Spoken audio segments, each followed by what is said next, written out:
한밤 피난 수도 부산항에 두 발의 총성이 울렸다. 한 사나이가 거목처럼 쓰러져 숨을 거두었다. 너무나도 짧은 40대 나이에 비명에 간 그 사나이는 파란만장의 길을 걸어오던 장사 황병관이었다. 1948년 런던 올림픽에 국가대표로 나가 3회전을 통과한 괴력의 사나이가 한순간에 죽음을 맞이했다. 그해 겨울 어느 날 부산의 번화가 광복동의 한 다방에서 부산 제1의 주먹 마사이치와 피난간 대동강동 지회의 황병관이 날카롭게 대치하고 있었다. 너만 국제시장에서 놀아먹기야. 피난 내려온 우리도 좀 해먹자구. 황병관은 마사이치에게 애걸조로 달라붙었다. 안 되겠어. 자네를 끼워주면 다른 놈들이 가만히 있겠어? 난장판이 될 테니 안 되겠어. 마사이치는 황병관의 애걸을 매정하게 뿌리쳤다. 황병관은 아무 말도 않고 한숨만 거세게 쉬고 있었다. 부산 국제시장은 6.25 발발과 함께 갑자기 한국 경제의 심장부가 되었다. 양키 물건으로 대변되는 갖가지 군수품이 산더미처럼 쌓여 엄청난 액수로 거래되면서 전국 시장으로 흘러나갔다. 마사이치 패거리는 미군 부대에서 암암리에 쏟아져 나오는 물건을 송두리째 받아 국제시장에 넘기는 중매 역할로 떼돈을 벌고 있었다. 마사이치의 본명은 고영목. 창씨 개명한 일본 이름 그대로 그는 마사이치로 불리고 있었다. 그는 또한 한청 특공대장이었다. 황병관이 폭발하려는 감정을 억누르고 거센 숨만 내쉬고 있을 때 마사이치는 냉소를 흘리고 있었다. 황병관은 더 참을 수가 없었다. 정말 혼자만 해먹겠단 말이지. 황병관은 벌떡 일어나더니 마사이치를 번쩍 들어 팽개쳐버렸다. 그 꼴은 마치 공기도를 내던지는 격이었다. 공중제비를 한 마사이치는 먼발치로 나가 떨어졌고 개구리처럼 사지를 쭉 뻗고 개거품을 물었다. 워낙 강하게 충격을 받은 마사이치는 꼼짝 않고 누운 채 미동도 보이지 않았다. 황병관은 마사이치의 숨소리가 그런대로 고르자 안심하고 밖으로 나왔다. 마사이치는 중상을 입고 부하의 등에 엎여 입원하고 말았다. 황병관은 런던 올림픽 때 한국 대표로 출전한 당대 제1의 레슬러였다. 중앙고보 시절에는 투포한 선수로 활약해 조선중학생 육상대회에서 우승까지 했다. 팔 힘 또한 대단해 그에게 필적할 자가 없었다. 여러 명이 파리처럼 달라붙어 황병관과 팔씨름 내기를 했지만 결과는 번번이 황병관의 일방적인 승리였다. 어느 누구도 황병관의 팔겨드랑이에 손이 끼면 뺄 수가 없었다. 황병관의 몸집은 바로 힘으로 응집되어 있는 듯했다. 한 번은 황병관이 일본 명치 대학 시절 말썽을 일으켜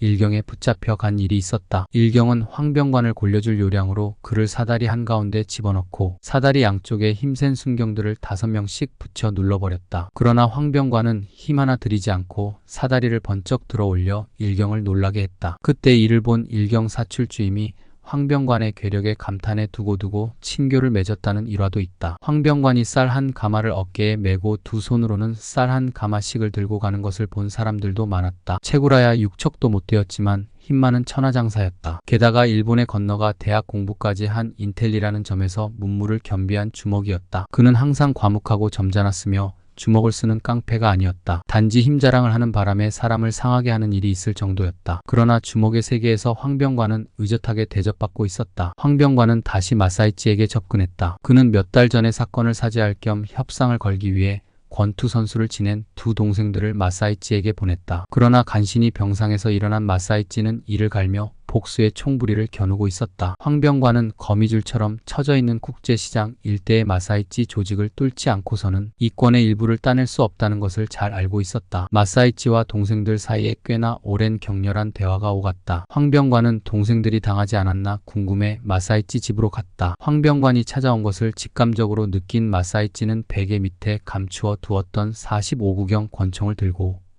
대문을 나가 들어오는 황병관에게 두 발을 갈겼다. 그것은 황병관의 심장을 관통했다. 황병관은 외마디 소리도 내지 못하고 즉사했다. 마사이치도 놀라 총을 쏘고서는 실신해버렸다. 얼마 후 정신을 차린 마사이치는 부하들의 부축을 받으며 경찰에 자수했다. 마사이치의 형은 부산 토박이로 돈 꽤나 있어 권력을 마음대로 주무르고 있었다. 마사이치는 계엄사령부 재판에 회부되었으나 그의 형의 입김과 정당방위라는 마사이치의 주장에 따라 3개월 만에 자유의 몸이 되었다. 당시 계엄사령관은 백두산 호랑이라고 일컫는 김종원이었지만 부산 시내를 뒤흔드는 마사이치와 그의 형의 위세에 눌려 살인범을 풀어주었다는 뒷말이 끊이지 않았다. 마사이치가 석방되자 부산 시내에 데모가 일어났다. 대동강동 지회원들을 주축으로 이북 출신 주먹들이 마사이치를 죽여라 하는 과격한 플랜카드를 내걸고 번화가를 누비며 부산항을 벌집처럼 쑤셔놓았다. 마사이치는 황병관 총살 사건으로 일약 악명 높은 사나이로 전국에 이름을 날렸다. 황병관을 잃은 대동강동 지회는 출신도와 관계없이 피난 주먹들을 총망라해 피난민동 지회를 만들어 마사이치를 정점으로 하는 부산파와 싸우기 시작했다. 서울 대표로는 김두한이 나섰고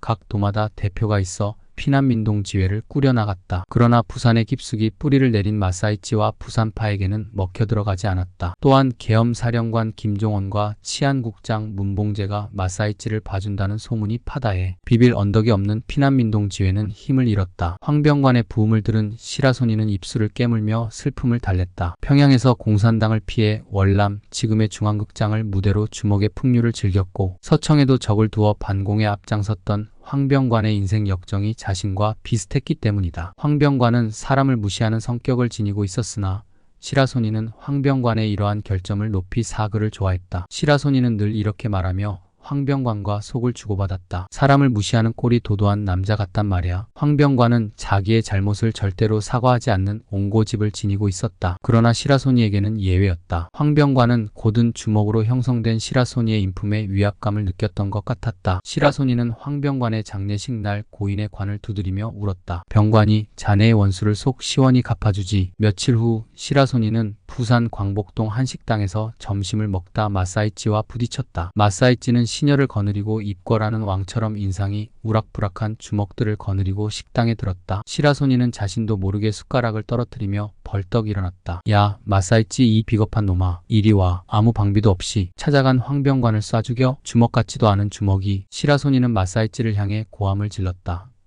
마사이치는 순간 너무 놀라 미끄러져 넘어졌다고 한다. 마사이치는 시라소니를 너무나도 잘 알고 있었다. 그가 부산에 나타났다는 소문은 들었으나 막상 마주치고 보니 두려움이 더욱 커졌다. 마사이치는 자신이 아무리 막강한 조직을 가진 부산 제1의 주먹이라지만 시라소니와는 필적할 수 없다는 것을 잘 알고 있었다. 마사이치는 그대로 굳어버렸고 시라소니가 무슨 말을 할지 긴장하며 기다리고 있었다. 시라소니는 마사이치 이리 와. 마사이치는 민첩하게 시라소니 옆으로 갔다. 시라소니는 이어 말했다.